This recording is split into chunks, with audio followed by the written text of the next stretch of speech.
क्या भारत में संघवाद सिर्फ शक्ति का बंटवारा है? यह सहयोग का भी मॉडल है? क्या केंद्र व राज्य मिलकर फैसले लेते हैं तभी असली संघवाद दिखता है?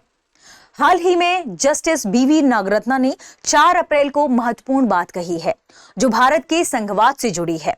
आइए समझते हैं कि आखिर यह शब्द संघवाद है क्या, नागरिकों के लिए इसका क्या मतलब है, सहकारी संघवाद की भारत में क्या जरूरत है, इसके संवैधानिक आधार क्या क्या हैं।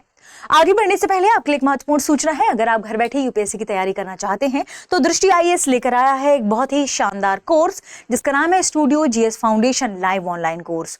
इस कोर्स की सबसे खास बात है कि इसमें यूपीएससी के लिए जरूरी जनरल स्टडीज के सारे विषय, 2 साल की करंट अफेयर्स की क्लासेस का एक्सेस, दृष्टि की मैगजीन्स, प्रिंटेड बुकलेट्स और बेस्ट फैकल्टी, ये सब कुछ मिल रहा है मात्र 34,999 रुपए में। और अगर आप ये फीस एक बार में नहीं दे पा रहे तो आप इस फीस को ईएमआई या इंस्टॉलमेंट में भर सकते हैं। और अगर आपको इसमें भी डिस्काउंट चाहिए तो कूपन कोड इस्तेमाल करें गीत कूपन कोड के इस्तेमाल करने से आपको ये कोर्स काफी कम कीमत में मिलेगा। ये कोर्स आपको हिंदी, इंग्लिश और इंग्लिश तीनों मोड्स में मिलेगा और इसकी भी क्लासेस शुरू होने वाली हैं, यानी एडमिशन शुरू हो चुके हैं। तो इस मौके का फायदा उठाइए, कूपन कोड इस्तेमाल करके कम फीस में इसमें एडमिशन आप ले सकते हैं। अब सवाल है कहां से ले सकते हैं? डिस्क्रिप्शन में लिंक दिया गया है, उस लिंक को जैसे ही आप क्लिक करेंगे आप डायरेक्ट पहुंच जाएंगे दृष्टि लर्निंग ऐप के स्टूडियो जीएस फाउंडेशन कोर्स में। इसका मतलब आप या तो दृष्टि लर्निंग ऐप डाउनलोड करके डायरेक्ट एडमिशन ले सकते हैं या फिर जो आपके सामने लिंक है डिस्क्रिप्शन में उसे क्लिक करके वहां से भी एडमिशन ले सकते हैं। इसकी खास बात क्या है? आप दृष्टि के किसी भी ऑफलाइन सेंटर में जाकर क्लास करेंगे, वहां के फीस में आपकी ये पूरी फीस एडजस्ट हो जाएगी। इसका मतलब ये कोर्स आपको मिल रहा है बिल्कुल फ्री। तो इस मौके का फायदा उठाइए, घर बैठे अपने यूपीएससी के फाउंडेशन को मजबूत कर लीजिएगा, क्योंकि ये ऑनलाइन क्लासेस हैं तो आप तुरंत अपने डाउट्स भी पूछ पाएंगे। इस कोर्स से रिलेटेड आपको कोई भी जानकारी चाहिए हो तो कॉल करें 87501 पर। हमारी टीम आपको इसके बारे में पूरी जानकारी देगी। ध्यान रखिए, ये कोर्स आपको 14 महीने में कंप्लीट करा दिया जाएगा और आप इसे 18 महीने तक देख सकते हैं, जितनी बार चाहें उतनी बार। आगे बढ़ते हैं और देखते हैं हमारे आज की खबर को। तो आइए जानते हैं सहकारी संघवाद के बारे में। उससे पहले जानते हैं कि जस्टिस नागरत्ना ने क्या कहा। उन्होंने कहा कि सरकार राज्यों को अपने अधीन यानी सबऑर्डिनेट नहीं मान सकती। सभी राज्य और केंद्र बराबरी के स्तर यानी को इक्वल पर हैं। अलग अलग राजनीतिक पार्टियों की सरकार होने पर भी नागरिकों के साथ भेदभाव नहीं होना चाहिए। नागरिकों के लिए इसका क्या मतलब है? यानी किसी राज्य में अगर विपक्ष की सरकार है तो भी वहां के लोगों को विकास योजनाओं, सरकारी सुविधाओं और शासन के लाभ में कोई कमी नहीं होनी चाहिए, यह कोर्ट ने खुद कहा है। ठीक है, इसका मतलब है कि राजनीति अलग है लेकिन जनता के हित समान रहने चाहिए और यहीं से केंद्र राज्य संबंध की जो बात है वह सामने निकल कर आती है। केंद्र का रोल होना चाहिए एक मार्गदर्शक के रूप में यानी एक मेंटर के रूप में और एक मध्यस्थ यानी एक मीडिएटर के रूप में, ना कि दोनों के बीच में विवाद हो। अब सवाल है सहकारी संघवाद का, तो आइए हम इसे भी समझते हैं। सहकारी संघवाद, इसका अर्थ है केंद्र और राज्य सरकारें मिलकर यानी कॉर्पोरेशन के साथ देश की समस्याओं का समाधान करें। और इसका एक एग्जाम्पल हमने देखा भी कि जीएसटी, जिसमें जीएसटी में केंद्र और राज्य दोनों मिलकर काम कर रहे हैं और इसी कोऑपरेटिव फेडरलिज्म का एक बेहतर एग्जाम्पल माना जा रहा है। यानी टकराव नहीं हो बल्कि साझेदारी और पार्टनरशिप के साथ काम हो। भारत में यह मॉडल क्वासी फेडरल है। संविधान में इस शब्द का सीधे प्रयोग नहीं किया गया है, यानी संविधान में यह शब्द नहीं लिखा हुआ है, लेकिन ऐसी व्यवस्था मौजूद है। भारत में इसकी क्या जरूरत है? ये सबसे पहले इंपॉर्टेंट है। क्यों जरूरत है?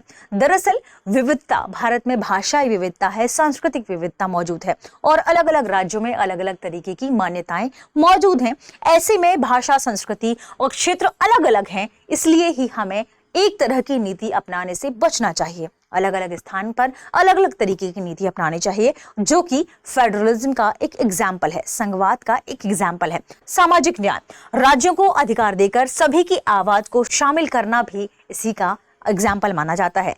विकास और स्थिरता, केंद्र व राज्य मिलकर काम करें तभी विकास संभव हो पाएगा और इसे भी इसके भीतर शामिल किया जाता है। वहीं आधुनिक चुनौतियां, जैसे हमने देखा भी कि कोविड-19 जैसी आधुनिक चुनौती जब आई तब दोनों ही यानी केंद्र और राज्यों ने मिलकर ही इसके समाधान की ओर काम किया था।